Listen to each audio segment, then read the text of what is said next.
Dando continuidade à primeira aula de organismos, o que é importante então a gente estudar nesse nível, né? Então agora a gente vai ver alguns termos que a gente vai usar ao longo da disciplina e vamos tentar entendê-los, né? Primeiro, vamos falar um pouco sobre a diferença entre habitat e nicho, né? Habitat, gente, segundo Hickleys, é o lugar onde vive o organismo, e esse lugar, né, é distinguido por notáveis características físicas, frequentemente incluindo a forma predominante de vida vegetal ou às vezes de vida animal, né? Então, como exemplos de habitat que um ser vivo pode utilizar, a gente pode dizer que ele vive numa floresta, então o habitat desse animal é na floresta, uma onça, uma cutia, um pássaro, né? Então a gente olha para o mundo ao redor desse pássaro e enxerga a floresta, né? Existem também habitats aquáticos, como por exemplo aqui uma poça, né? Uma poça d'água. Esse aqui é o habitat onde vive aqui a Vitória regia, as macrófitas aquáticas, os peixes, né? Para eles, esse é o habitat onde ele vive, é o local onde esse bicho ou planta vivem, né? A gente pode ter um rio como hábitat também, hábitat de peixes, hábitat do peixe-boi, dos jacarés, né? Esse é o hábitat deles, né? O habitat também pode ser um pouco mais específico, né? A gente pode ter um estudo de animais que vivem no solo, então a gente tem aqui representado por essas raízes, né? Esse é o hábitat de animais fossoriais. E o hábitat de parasitas, né, é o hospedeiro. Então, nós somos o hábitat dos nossos vermes, por exemplo. Esse é o habitat, certo, gente? E dentro de um habitat a gente tem, cada ser vivo tem o seu nicho, né? E o nicho, gente, é uma palavrinha que representa, ela é usada também em economia, né? Nicho de mercado, enfim, né? E representa o intervalo de condições que ele pode tolerar e as formas de vida que ele possui, isso é, o seu papel no sistema ecológico, né? Como se fosse a profissão do organismo dentro de um sistema ecológico. Vamos dar um exemplo aqui. A gente tem o nosso organismo, né?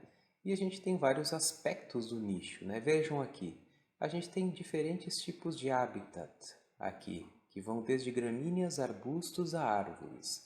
Onde esse lagarto vive? É um lagarto que prefere o quê, né? Então, o hábitat onde ele é encontrado já faz parte do nicho, né? Então, vamos supor aqui que ele viva numa área aberta, um lagarto que gosta de luz solar. Então, isso é uma parte, o hábitat nessa escala, né, de gramíneas a árvores, ele prefere as gramíneas. Então, isso já faz parte do nicho dele, né? Outra coisa que faz é uma condição ambiental, né, como temperatura. Ele prefere temperaturas mais frias ou mais quentes, né? Nesse universo, desde o frio ao quente, vamos dizer que ele prefira essas faixas de temperatura aqui. Então, isso aqui está no nicho térmico dele, né? Na preferência termal desse lagarto. Depois a gente tem a dieta, né? Nesse ambiente aqui ocorre uma diversidade de artrópodes diferentes, né? Entre essa diversidade toda que existe, ele pode escolher mais de um grupo de artrópodes ou pode estar especialista num só, né? Então, é a parte do nicho alimentar desse lagarto. E quando ele já escolheu lá o seu tipo de inseto que ele prefere, ele vai procurar então tamanhos diferentes de insetos. Então, esse lagarto aqui é um lagarto maior, né?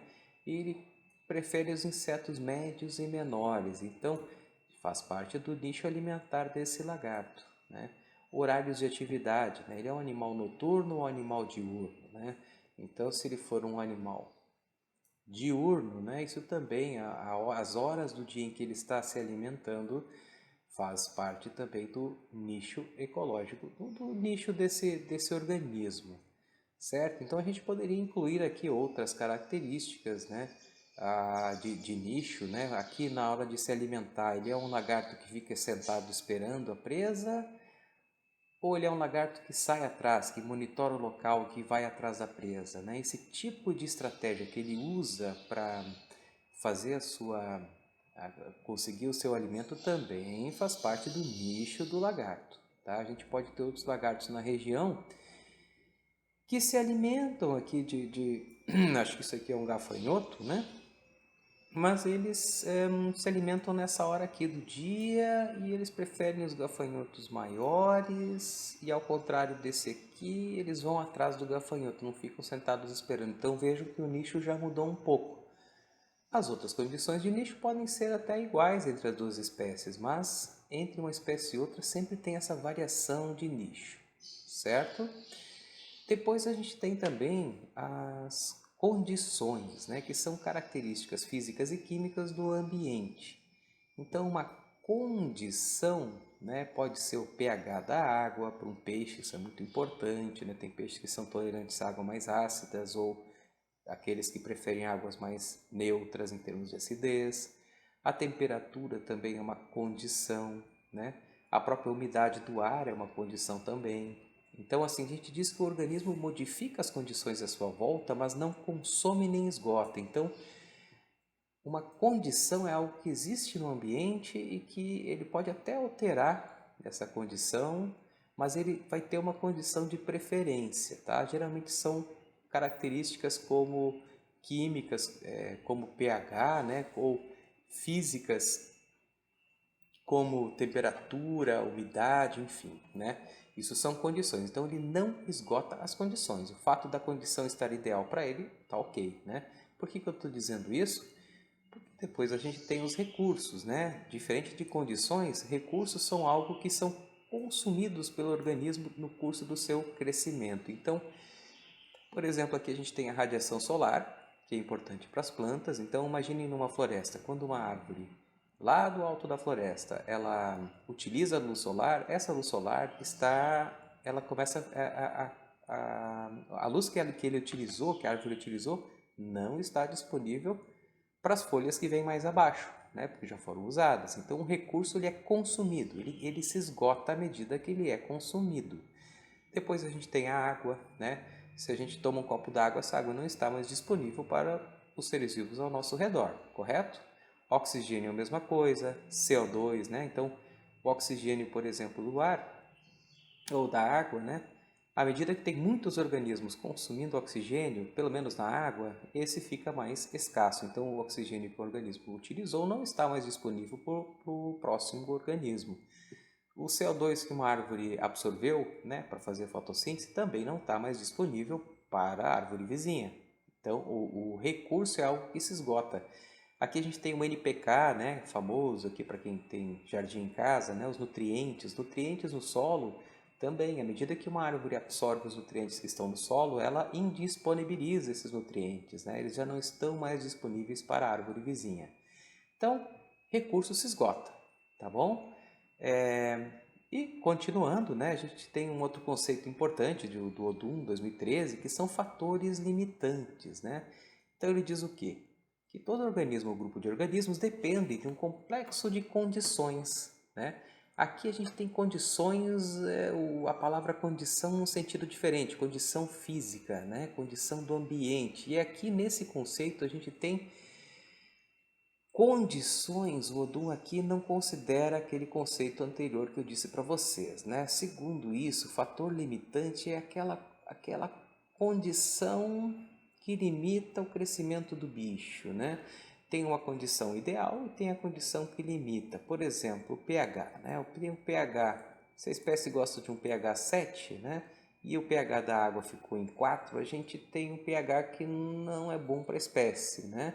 Isso limita o crescimento dessa espécie. Se uma árvore aqui ela precisa de uma certa quantidade de NPK e tem menos, né, então isso está limitando o crescimento da árvore. Se um ambiente tem pouco CO2, isso limita o crescimento da árvore também, né? Então isso, na verdade, aqui embaralhou um pouco condição e recurso nesse conceito, mas tem árvores que gostam de mais do seu sol, que gostam de menos, tem animais que precisam de muita água nas suas atividades ou não, que são adaptados a pouca água, né?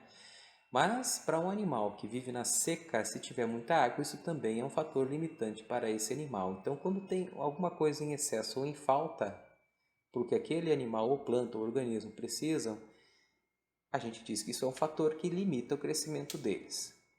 Bom, e aí, gente, quando a gente tem essa condição, né, que se aproxima ou exceda os limites de tolerância, a gente tem essa condição limitante ou fator limitante. E aqui eu vejo um exemplo da Thamnophis, né, um estudo que foi feito dessa serpente, e a condição ambiental que eles observaram no experimento foi a temperatura, né? Então, eles mediram como muda o desempenho dessa serpente com a mudança de temperatura, e eles puseram ela num terrário e deixaram ela se aclimatar em diferentes temperaturas, né?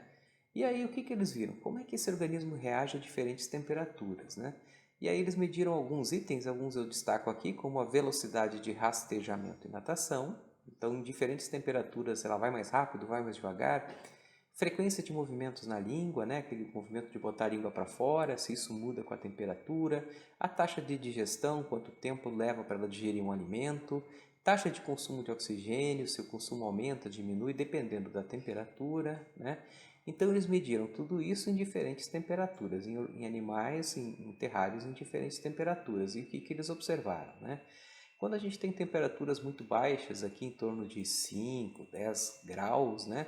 A gente vê que nadando, aqui é a porcentagem máxima da natação da serpente. Então, essa serpente atinge aqui uma natação máxima em torno de mais ou menos 28 graus Celsius, né? Então, 28 graus é a condição ideal, né? A condição limitante já começa a ser quando a temperatura vai se afastando ou vai diminuindo da temperatura ideal, né? A gente vê aqui que nadando ela quase não nada quando está 5 graus Celsius. E também condições muito extremas, muito altas de temperatura, essa capacidade natatória reduz aqui. Então 40 graus Celsius também não é bom para ela, né?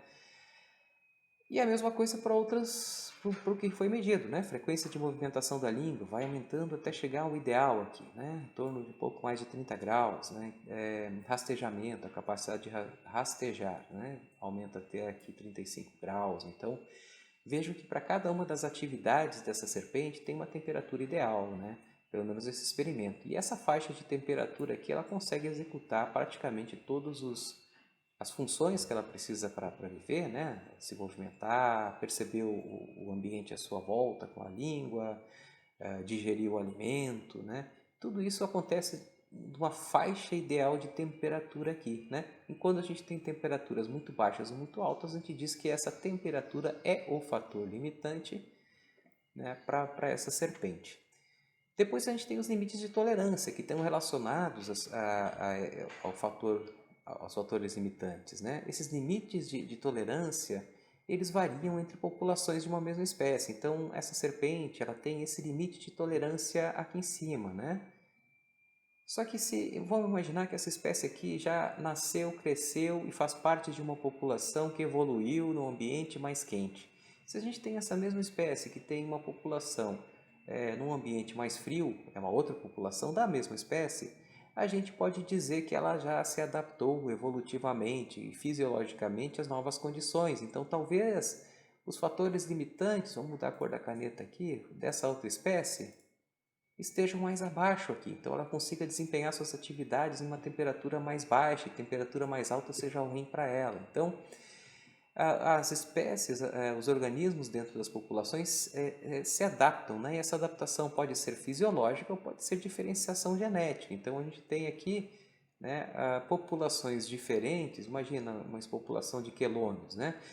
Que já nasceu e cresceu num ambiente mais quente, né? Então, temperaturas mais quentes fazem com que ela melhore a taxa digestiva, né? Que ela consiga se locomover mais atrás dos alimentos, enfim, né? Ela atinge a maturidade num tamanho maior, no final das contas.